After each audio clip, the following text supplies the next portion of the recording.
Today guys, we're going to be taking a look at this 1998 Camaro Z28 SS. Thanks for clicking on the video. Real quick before the video starts, we're trying to get to 250 subs. We are almost there. If you guys want to subscribe, down below we got a bunch of more Chevy content coming your way. If you want to drop a like on the video, it just helps to get shared out to more people. And I want to hear you guys in the comments below. So let's get some discussion going. But anyway, let's get back to a video on the Camaro. So here's the car. This is my 1998 Camaro Z28 SS. I've had this car for about 4 years now, and we've done a lot of work to it. So in this video, I'm going to be going over almost every little modification thing done to it.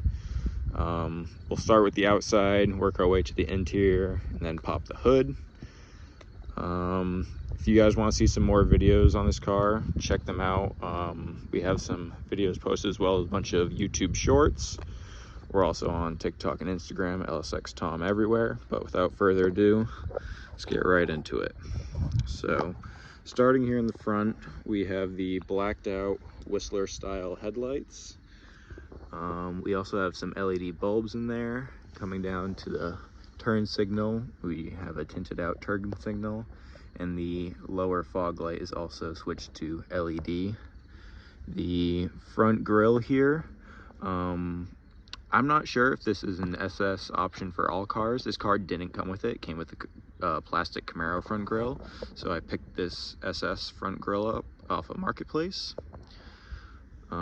We also have the stock SLP hood with the functional ram air intake. So I got this little black piece of vinyl for it. Coming over to the wheels and tires are still what I bought it with. We painted the calipers red. We got a little SLP ghosted out logo down there. Still same tires and wheels in the back. We did tint out this side marker light. It's also a LED now, so it's a straight LED line. Little LSX badge in the back. We have the SLP performance plate frame on there. Those are pretty hard to come by nowadays. And we have a shorty antenna, as well as some window tint. I believe it's 20% window tint. We also got the sun strip in the front, but not too much on the exterior of this car. So let's hop over to the inside. And right away, the first thing that you can see is these Sparco seats. So I believe these are Sparco R100s. I saw them in a WS6 Trans Am that I was looking at purchasing, and they fit well and I really liked them. So I got the Sparco seats as well as the matching steering wheel. This steering wheel is also on a quick release, so if you pull these tabs right here, the steering wheel comes off. You can remove it, as well as the horn button does still work, even when it's removed like that, and there's no extra wires, so that's very nice. We have a Aeroforce gauge here. These are really nice. If I recommend getting any gauge for your car, look at, I believe it's Aeroforce. It literally plugs straight into OBD2 into any car, and it'll tell you pretty much everything you need to know: oil pressure, oil temp, trans temp. With my car being a 98, it doesn't get all the options, but with other makes and models, you get a lot more options. With this car also came with the 6-speed manual, so the T56 transmission is still inside the car, so we got a nice SLP shift knob on there. It's still the same style as the Hurst shift knob, just as SLP instead. Also, the floor mats, we picked up some SLP floor mats for both driver and passenger. Not too much else going on. We have an American flag in the back seat, as well as a fire extinguisher just for safety strapped down. I'm soon going to change that out with nitrous, hopefully. We deleted our sun visors with these ITC billet cover plates. This is also a T-top car. We did replace the headliner on this, so the headliner is brand new. We have some T-top shades as well. They're just not in at the moment. And the light back there, the lights for the mirror and whatever other interior lights, we did end up switching over to white LEDs. Coming to the back of the car, there's really not much in the trunk to show that's worth showing. There's this little cover back there, the privacy shield, but we can pop the hood and see what's going on underneath there.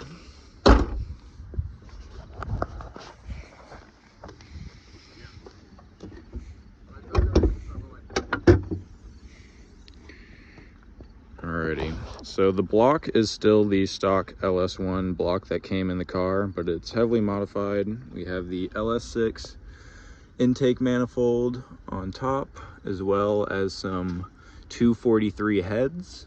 We painted the valve covers red and also had these red coil pack cover trays, but this is not made for this car, so they don't actually fit.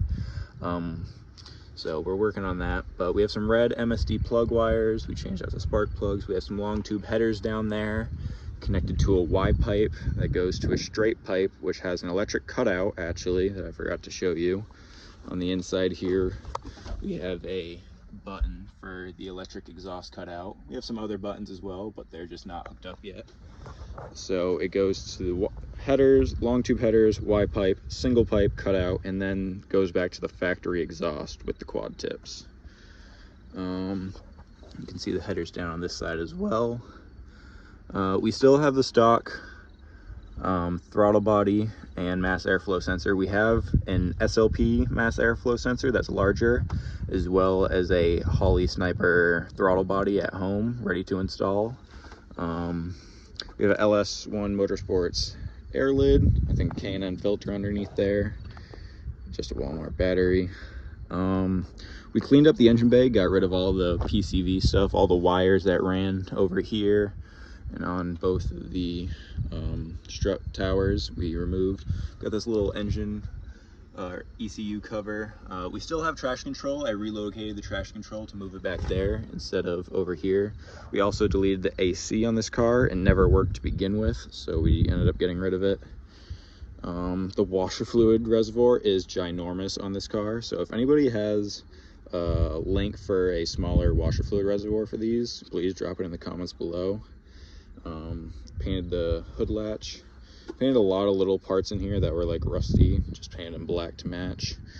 We got some new fuse box covers and stickers, so the stickers are now in good condition. This one is still stock. We do have a OEM Chevrolet slave cylinder in there, and then we got the TIC master cylinder or master speed bleeder. We got some parts from TIC. So this is the speed bleeder line, I believe. We didn't get the master. There's another part from TIC. If I remember, I'll write it on the screen that we got for that. But right now the car still has the stock clutch in it, and it is nearing the end of its life. So we have a McLeod RST twin disc to install. But back to the engine, we did tear this thing apart. We put a Texas Speed 288R camshaft in it. We did the rocker comp cams rocker trunnion upgrade on the rockers. We put some different push rods in there. We did valve springs, valve seals. We did Icon forged pistons, Cali Compstar H-beam rods. I believe all the oil pan stuff is still all stock, the windage tray and everything down there. We did a Melling high pressure oil pump. We did a timing chain kit. I did I believe a 160 degree thermostat in there now. Nothing else that I can think of off the top of the bat besides this metal power steering pulley. We did replace the lines. They're still leaking on us, so I've had terrible luck with power steering lines. We have some AN lines we're going to try to throw back in there again, as well as the cover that we replaced for the power steering. Nice little billet cover, and then we replaced this one over here with a nice little sticker on top. Got rid of the fill neck. But I think that's it for the engine bay, I want to say. Again, we're gonna change the clutch, still a stock transmission, drive shaft. We have a believe it's a perfect launch rear diff cover on the car here, if you guys can see it. So it's just reinforced over the factory cover, which is known to crack. Now these 10 bolts are known to be glass, so I've been taking it easy on the rear end of this car. I'm also worried about the transmission. I really don't want to have to buy another T56.